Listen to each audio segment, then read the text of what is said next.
안녕하세요. 4년간의 노하우로 자동차 정보와 자동차 보상 지식을 공유해드리는 자동차 보상 쌤입니다. 오늘의 주제는 안녕하세요.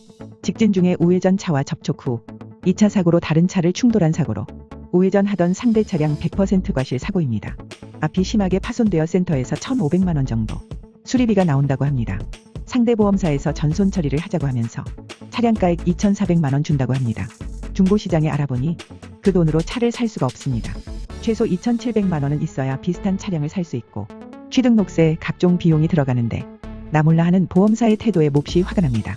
인터넷으로 미수선이 있다는 것을 알고 보험사에 미수선을 요구하였는데 이상한 말을 합니다. 미수선 수리비를 시세 2,400원에서 잔존물 매각 대금을 빼고 준다며 이득금지 원칙이 있어서 그렇다고 합니다. 웃기는 게 나는 과실이 하나도 없는데 견적 금액을 주면 되는 것이지.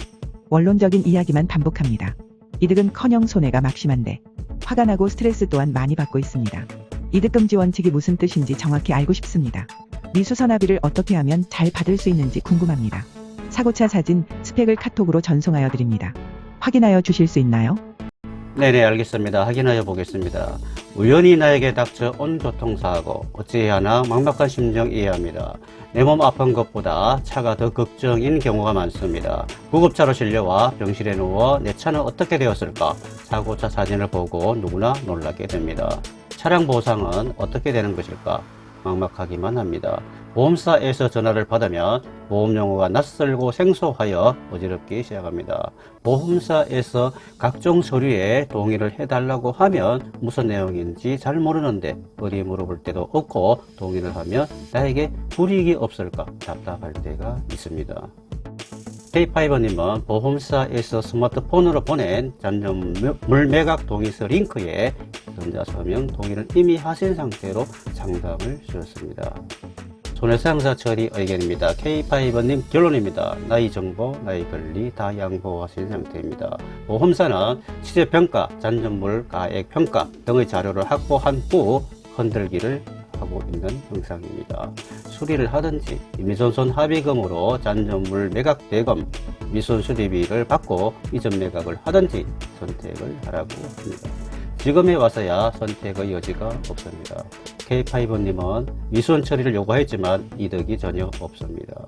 왜냐하면 모든 정보가 오픈되었고 보험사 전산의 자료가 남게 되어 수리를 하든지 미손손으로 가야 합니다. 사고차를 수리할 경우 보험 수리 후 매매를 한다면 사고 이력으로 손해를 더 키우게 되고 사고 트라우마로 사고차를 더 이상 보지 않는 것이 정신적으로 좋습니다. 결과는 보험사와 시세를 재조정하여 마무리하여 드렸습니다. 인사사고든 물피사고든 보험사에 동의를 하는 것 신중하여야 합니다. 그 이유를 설명드립니다. 보험사는 왜 잔존물 매각에 동의를 하여 달라고 할까요?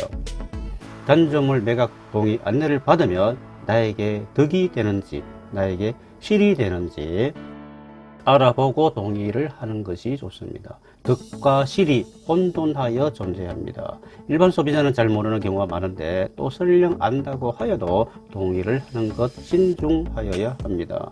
전문가에게 조력을 받을 수 있고 내 편이라면 더 좋습니다. 미순수리비 보험사는 적게 주려고 하는데 도대체 왜 그럴까? 그것은 이런 이유입니다. 첫째, 견적서에 대한 신뢰성입니다. 가다 견적인 경우 미손 수리비를 받고 내가 아는 공장에서 저렴하게 수리한다면 차익감이 발생하여 부당 이득을 취할 수 있다는 경우입니다. 둘째, 교환 수리비와 판금 도장 수리비의 차이입니다. 센터에서는 대부분 손상된 부품을 교환 수리하는 것으로 견적 금액을 불러주는 경우가 많은데 2019년 보험약관 개정으로 경미한 손상은 무조건 교환 수리를 인정하지 않고 있는 경우입니다. 셋째, 대파사고로 수리 의사가 없는 경우 임의전손, 확대전손, 분손 매각으로 미수선 수리비와 잔존물 매각 대금을 합한 금액이 가액 시세를 초과하면 부당 이득으로 본다는 경우입니다. 보험사가 삭감하는 이유는 부당 이득 금지 원칙이라는 명분입니다.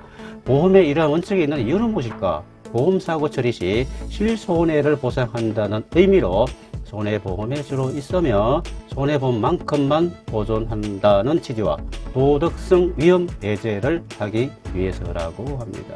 이 말은 사고 피해로 손해난 만큼만 보상을 한다는 것으로 사고로 인하여 이득을 챙길 수 있다면 손해보험의 근간을 흔들어 존재할 수 없다는 것과 차익금을 노리는 고의사고, 보험사기가 증가하여 사회적으로 범죄자를 양성할 수 있으므로 이것을 방지하고자 손해보험에 필요하다는 취지입니다. 미수원 처리가 나도 보험사도 사회적으로도 득이 되는 경우가 많이 있습니다. 누이 좋고 내부 좋은 금상첨화의 경우도 많이 있습니다. 부당이득 따져보아야 할 필요성은 없을까? 보험사 하자는 대로 꼭 따라 하실 필요는 없습니다. 나의 손해는 얼마인지 따져보고 보험사에서 제시한 금액이 적정성, 공정성, 객관성이 있는지 따져볼 필요가 있습니다. 보험사는 잔존물 매각 동의를 받아 공매에 게시하여 최고가 낙찰 금액을 잔존물 가치를 기록하게 됩니다. 보험사는 사고차를 이 금액으로 팔 수 있으니 가액 시세에서 공제한 후 미순수리비를 주겠다고 합니다. 소비자는 이 사실을 알고 난 후 잔존물 매각 동의를 한 것을 후회합니다. 나에게 불리한 경우 보험사를 불신하게 되고 분쟁과 다툼이 발생하는 경우가 종종 있습니다. 보험사는 가액, 시세, 잔존물 가액에 대한 근거 자료를 확보한 후 싫으면 소송하려고 버팅길 때 소비자는 교통사고로 상처를 받은 상태에서 또 큰 상처를 받은 후 상담을 주실 때 안타까운 경우가 있습니다. 부당이득 금지에 대하여 알아보았습니다. 피해당한 나는 보험사에 어떻게 대응하여야 하는지 도움이 되었으면 좋겠습니다. 고맙습니다.